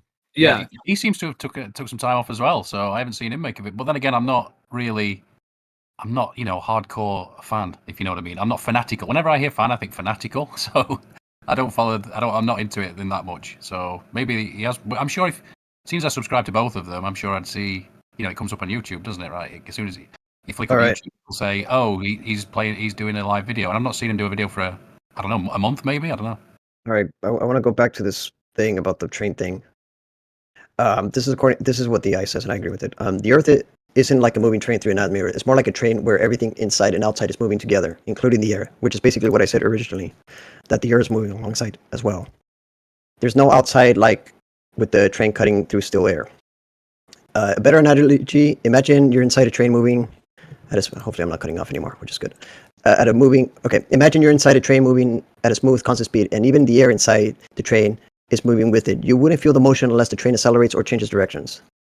Same applies to the Earth. Since the atmosphere moves with the planet, alongside the planet, there's no relative motion to feel unless something disturbs it, like turbulence in the atmosphere. So it's basically saying that the air is moving alongside you. Why which is it what I moving said. along? Thank you, Shadow. Why is it moving along us with the Earth? Gravity? Because that's how motion works. No, I know. But why is the atmosphere traveling with Earth, in your opinion? Because In of my gravity? opinion? Yeah. Well, I didn't really think I didn't think much hard about this. But in the few seconds that I have time to think about this, it'd probably be along the lines where, like, if you're taking that water, or let's say you play with a hockey puck, you give it that emotion, you give it that initial kick, that hockey puck will always continue to move unless it's impeded. It's the same thing with the air. Once the air has some motion embedded in there, it moves alongside. But here's the truth: realistically, the wind is not a static motion. The wind moves. The wind always changes directions. There's some direction. There's some tornadoes. There's some weird, bizarre things about wind that you can't just say that. Yeah. Thank you, That Shadow. it's still on the Earth. Anyway, that's all I want to say. Does anyone have a technical answer for why the atmosphere travels with the Earth? So there's a cool thing you could do where if you just take like a container of water and you spin it, and you're just spinning the outside of the container. At first, the water will be like sloshing around, and there will be a lot of friction between the water and the wall of the container. But at a certain point, the water will keep picking up speed from its contact with the wall of the container, and eventually the water will just be spinning with the container. And now they won't be like grinding against each other. There won't be friction between the two of them, and they'll be spinning in the same like rate together. So when things are in contact, they'll transfer their speed to each other until they come into equilibrium. Yeah, that falls apart until you spin the ball really fast. Or let's And put then it the loses water on the contact. outside. Yeah, or let's put the water on the outside of the container and see what happens. But I guess we can't do that because gravity. Yeah, well, that'd be a bit of a problem for it on the outside of my bucket here. But I do get your point, though. Yeah, just like the gravitron machine at the circus. But I do appreciate your explanation why, let's say, the water would travel with it. Also, taking back flat Earth, keep in mind that that gravity, or if you don't want to call it gravity, call it an acceleration, will always be present, even if it's rotating. So that there's some external, I'm gonna call it force, call it whatever the fuck you want. I don't really give a fuck. But there is some kind of force that's pulling us towards the ground. Yep. That And will always be I would present. argue. So imagine, so the guy said about the ball rotating, like imagine the ball, but imagine that ball has some embedded gravity in there, or let's say that ball's a fucking magnet, and then some material wants to go through the center of that ball, and you spin the ball. It's the same thing with the Earth, except for we have air that's fluctuating all over the place. So would you say then it's the primary variable is gravity that's holding the atmosphere to the Earth? You guys? I would say so, because if it wasn't for gravity holding the atmosphere and the Earth was spinning, we would be practically flying away from the planet. So yeah, you need yeah something to hold down against both against the centrifugal force of the spin and just against gas is diffusing, as we talk about so often. So it's got to be something that holds it down.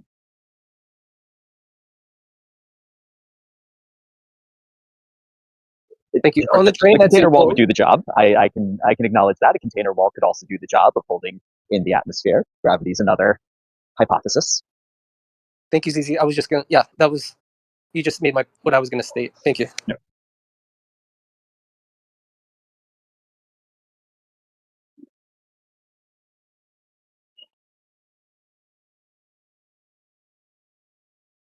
But the problem there that people point out is that in a closed container, if that's the only containment, a gas will reach equal pressure over the whole thing. And we know the atmosphere gets thinner when we go up in balloons, the further up we go. So it's not equalizing in pressure across like low to high altitude.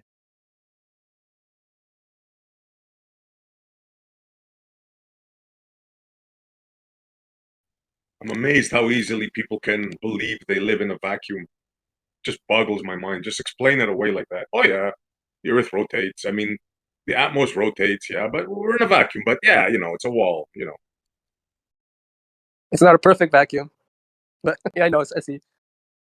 That. What is the actual? It is a pretty strong vacuum, though, isn't it? "Quote unquote" vacuum, even though they say it's not very strong. But it's like telling somebody like they live underwater. Yeah, we live underwater, but the air and the water, they don't mix because there's a gradual thing. It's like nonchalant, like thinking you actually live in a vacuum chamber. To me, that's mind-boggling. But hey, Yeah, next to a vacuum chamber without some sort of barrier. Well, go ahead. Well, that was what I was going to ask about. That I feel like I've been confused on. Is it supposed to be vacuum above the firmament? Like, what's above it? In the biblical model, nobody said firmament. if there was the firmament and it was the biblical one, it would have been water. ZZ. Oh, I'm not water sure above why, it. Oh. but I'm not sure why. But that was supposedly revealed to the prophets, so I guess that's what they recorded. Maybe they probably presume that after the flood, maybe there was excess water from above. But I'm Wait, sure so they have. Go ahead. It's holding that up then? Like it's keeping the water out? Yeah, supposedly the firmament would have had separated the waters from above and within our realm. So That's yes, awesome. it is. Yeah, yeah, it's interesting. Well, What an that is not interesting something I heard belief. before. That was a big fucking firmament. That's true. That's why it took the entire second day, supposedly, during the creation model. If I'm not mistaken, is it the second day? The entire day. That's a huge firmament right there. For sure. Shadow, have you seen the high altitude nuclear blast from 1962? Operation Fishbowl. I don't know anymore. I have to look them up. I'll post it one moment. And that was under the project Dominic. And from my understanding, Dominic in Latin means of the Lord.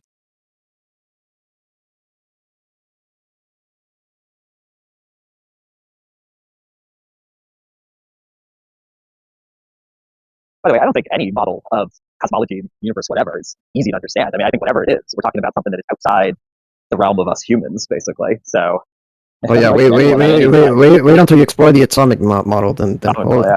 then you're really gonna go off the realm of your perceived reality.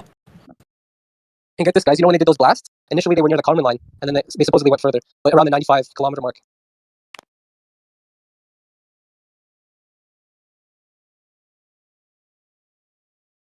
So I guess we're done with the Earth moving topic, I guess. Maybe.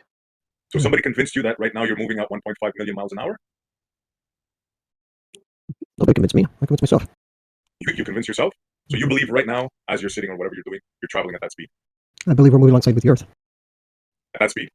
Regardless of the speed, you can beam me on the train inside the train and moving at 500 miles per hour, and if you're inside that train moving at that same speed, you wouldn't feel it. It's only when the train changes its speed is when you start to feel the motion. Yeah, this is right back to can we feel absolute motion? Well, you have to. But you're saying that you can't feel it. Well, I'm saying we can. There's no reason why we wouldn't be able to feel it. There's no reason why we should be able to feel the motion. So no, we wouldn't feel it.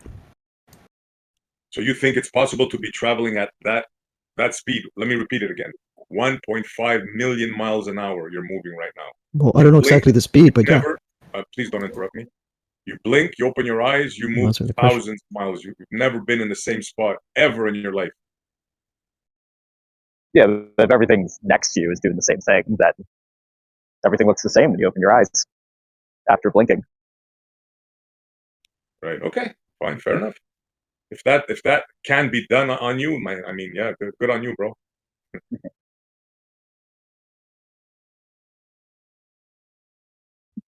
for myself, I can't possibly imagine how you can convince a person of that. But hey, I guess they've done it through our school system. They really pull the magic wool over most of the people's eyes. It's amazing. It's truly amazing.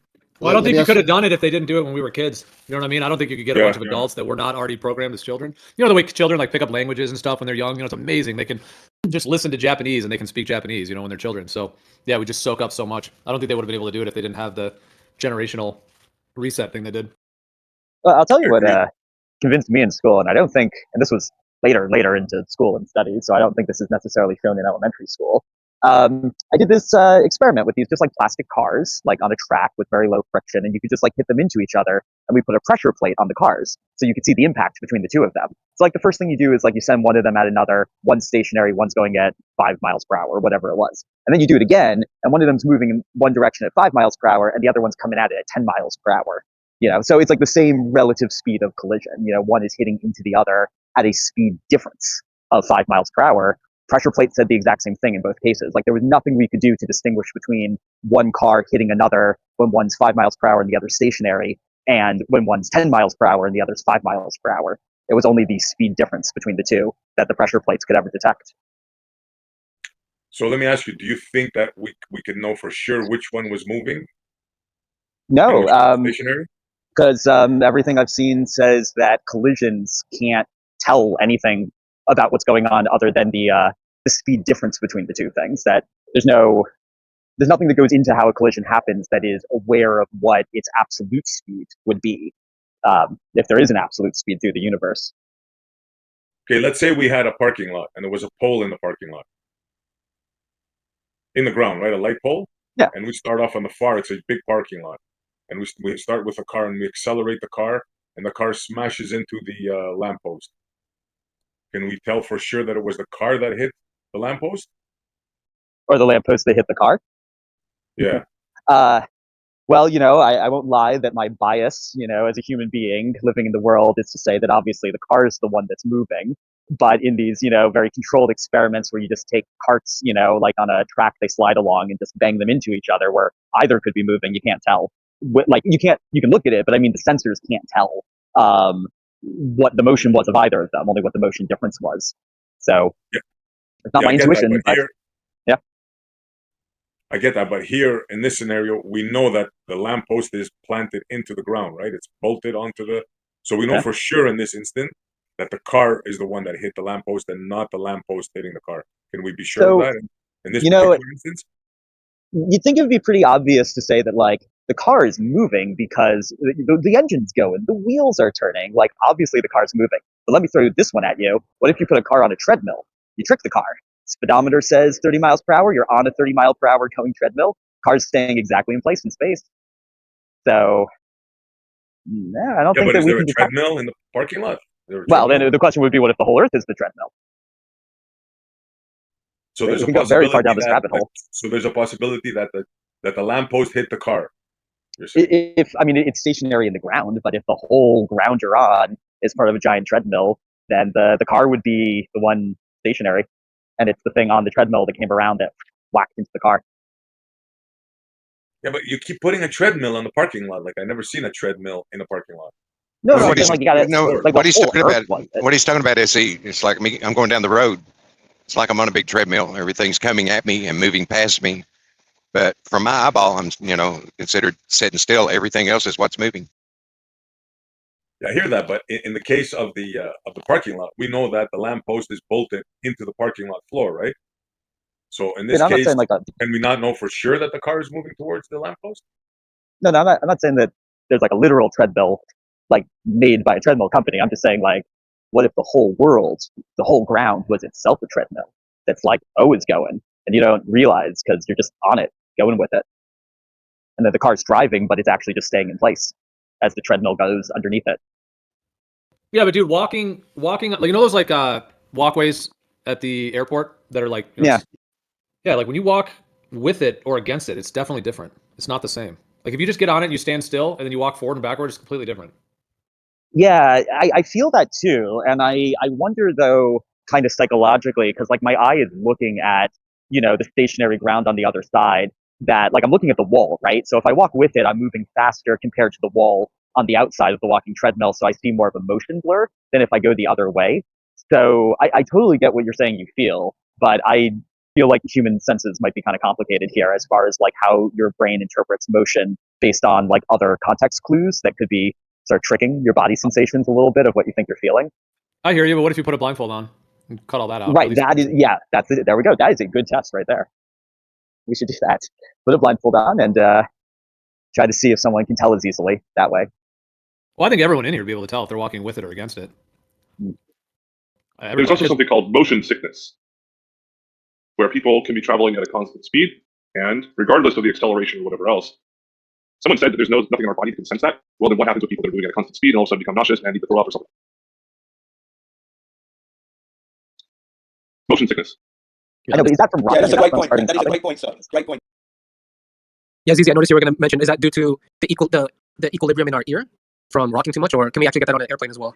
Yeah, no, I would have thought that like seasickness is mostly like from like rocking from like choppy waves and stuff like that. I've only been on boats before when I could not feel the motion that I was aware of. Yeah, people that are susceptible to that, like seasick, it helps to actually look at the horizon and watch your motion. But like my Rosemary, she can't read while going down the road. She feels the motion and the bouncing around and stuff, but she has to look up and out the window to counteract it. And it's something in their system. It just kind of screws with them, you know. That's That so they're not seeing what the motion that they're doing or something like that. That's true, Leflane. Thank you for pointing that out. And that might go back to, the motion sickness, because, a lot of people can't read when they're in the car, and I've experienced that as well. Like prolonged reading. No, that's not the point. What I was trying to get at. Once people get up to a certain speed, whether it's in an airplane or whether it's in a car, a train, or any of these objects that can move faster than a human can on foot, once it gets to that, it goes through the acceleration, and usually people are fine. But all of a sudden, yes, it does get to that constant speed, and that's where motion sickness tends to come into play. When I was in the Navy, when I found out, yes, as like I just mentioned, that one of the things they tell you is to go down to the mess decks, which is at the very center of the ship, and also to stare at the horizon. For me, I never experienced that. I've never had motion sickness, but some people get it really, really fast, and they try to use something called Dramamine in order to avoid that. Some people it works for, some people it doesn't. Like my sister and my brother, they had very bad motion sickness. Every single time my dad would take us out into the San Francisco Bay on his boat, and I was always fine, no problem. But other people, there's something to do with it at a constant speed. People say, oh, you can't sense motion? Well, I disagree. I highly disagree. Along with the fact that if the Earth were indeed spinning, rotating, wobbling, and all that kind of stuff, yes, it was Essie, I believe, that had mentioned that, yeah, we're moving in all these different directions at a constant rate. Well, it's consistently changing. And gyroscopes don't notice it. But they do. Really? Because according to aeronautics, I looked it up, and they don't. Well, okay. But we can use it. Okay. They got pendulous vanes that keep them oriented to the downward acceleration and keeps them level. Those you're talking about the superposition. Okay. That might be a separate conversation entirely. What that has to do with this. It's like a side note to it. When it comes to the changing velocities and vector math orientation, then I don't know how any animal or any living species on Earth would not notice that change at a very consistent rate. But if you do the math on it, Andrew, you'll get a number, but it'll be a decimal with a bunch of zeros and then a number. Okay. As Gio had mentioned earlier, he was saying if you were to get onto an elevator and go one floor, it took 24 hours. You would probably notice the initial acceleration going upwards or downwards. But then after that, people are like, oh yeah, we'll never notice it. Well, guess what? People do. Now that's an extreme example. And I understand where Gio was coming from with that. But moving one floor 10 feet by 24 hours, that would be what, 0.024 feet per hour, right? Something like that. Most floors, from floor to ceiling are about 10 feet in hotels and large buildings. So yeah, you would feel the acceleration, but after that, oh, we don't feel it anymore? Well, I don't. Other people do. I think it has to do with something to do with our stomach as well as our internal subconscious. Thank you, Andrew. I'm actually reading here. It says 20 to 30% of the people experience motion sickness while flying. And it says here it's because their inner ear senses movement, but their eyes and body don't match up with that feeling sometimes. So yeah, 20 to 30% of the population that flies. It says pregnant women and children more likely to be susceptible. I'll tell you one thing, I know it's not related, but I can feel like earthquakes. I know people might like laugh, like, oh, of course you can feel an earthquake, but it's just amazing. Sometimes earthquakes are so subtle, and it's like, you can totally feel them, even though it's very, very subtle. Like, I'm not saying the whole house is shaking. I'm just saying very small. Oh, yeah. Sometimes I've had to look it up. Like, was there an earthquake? It's like, oh, there was. And it's like, yeah, anyway, it's not a separate thing, but I'm just saying the human body is very it's related because here in California, I'm pretty sure there's multiple people here in California at the moment. If you look up on the USGS website, you can find out like every single earthquake that happens every single day. I can only feel ones around maybe 4 on the Richter scale. Aside from that, sometimes I'm like, oh, did I smoke too much? Or some people can feel it at a very, very precise way. Yeah, there's earthquakes that happen every single day in California and other places in the world, but they're so subtle to the point where you can't necessarily, unless you have like super precise types of like feelers. All right, I got to go back on mute. Yeah, I think our senses are incredible, very sensitive. Even our eyes can spot just like something off in the distance that moves, and our bodies or our eyes are able to detect it. It's really incredible. What do you guys think are our most precious senses? Would you rather keep your eyes or keep your sense of smell? Some people argue that our eyes are the most precious sense we have. And I believe the Creator put the flat Earth on our precious sense, our eyes. On mute, but after this, I swear, I'm going to mute. I'm just going to listen in. But there are people that have learned how to do things without their eyes, such as people that can use. You can look it up on YouTube. I can't remember the term, where they can use a clicking sound, like in their tongue and their lips and stuff, and they can use the same type of principle that dolphins use. And other people, such as a gentleman named Richard Turner, who went completely blind right around the age he was like age 12 or 14, and he is widely considered the best card magician in the world. And he's completely blind. So he said, "Yeah, I lost 2 eyeballs and I gained 10 more." Like you can tell. I'll show you guys the video of him. He's got an entire documentary about him. I believe it. And yeah, it's worth watching only because if you lose one sense, one of your 5 main senses, what people consider a 6th sense, such as like a pineal gland, that's a different story entirely. But Richard Turner says, I lost one sense, and all of a sudden his sense of smell kicked in, his hearing kicked in, his sense of feel kicked in. And that's why you can hand him a random deck of cards that you shuffled, and he can deal you a royal flush. It's like, no one knows how he does it. Really? Yeah. Wow. He's written books on it, stuff like that. But I mean, that's how he makes his money. He named his child Ace of Spades. Asa, and middle name Spades. So when it comes to how serious he is with this, he has waterproof cards. He goes into he'll do that in the shower. He'll like shuffle with one hand in the shower. And yeah, he's addicted to it. I think he's like 65, 66 now. But when it comes to feeling different kinds of things, like motor controls and motor sensory, one thing was lost. The other one's picked up the balance. And that's all I have now. Thank you, Andrew. Yeah, definitely. You reckon you can ask him if he feels the earth moving, bro? He might be able to ask. I thought we were done with that topic. Oh yeah, but this guy's got extra sensory sort of like, he's not looking at the sky, right? That's right. That's one question I started asking Globe Defenders recently. How can you prove this to someone that's visually impaired? Who doesn't believe you? Yeah. Oh, you would have some extreme limitations there. Yeah, I agree. Uphill battle. It's like a very uphill battle.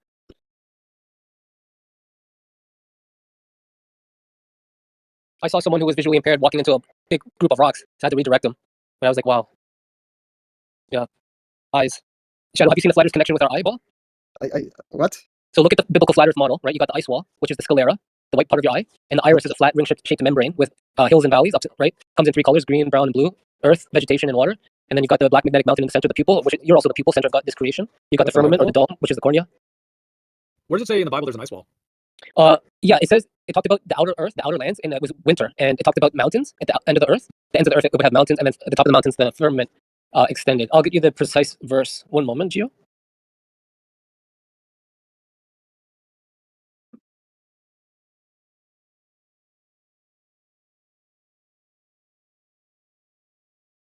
I mean, I'm trying to remember the arguments here. So we talked about the Earth's motion. We could talk about the black swan thing, but there is refraction, so there's no point in talking about that. We can talk about the gyroscope thing, but that's a little too complicated. We can talk about the sky, but you guys don't accept that, so you don't think the sky is evidence, so fuck it.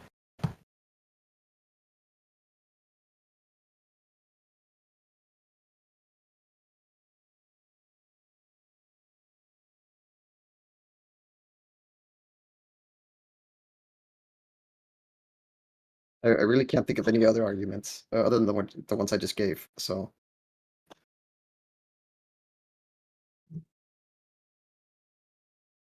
Why doesn't the Bible say there's a 24-hour sun in Antarctica? Like anything about rotations or the icy wintry place? I'm not really trying to take it on the Bible. Just kind of saying it's interesting. It's supposed to be about creation, but it doesn't really mention that.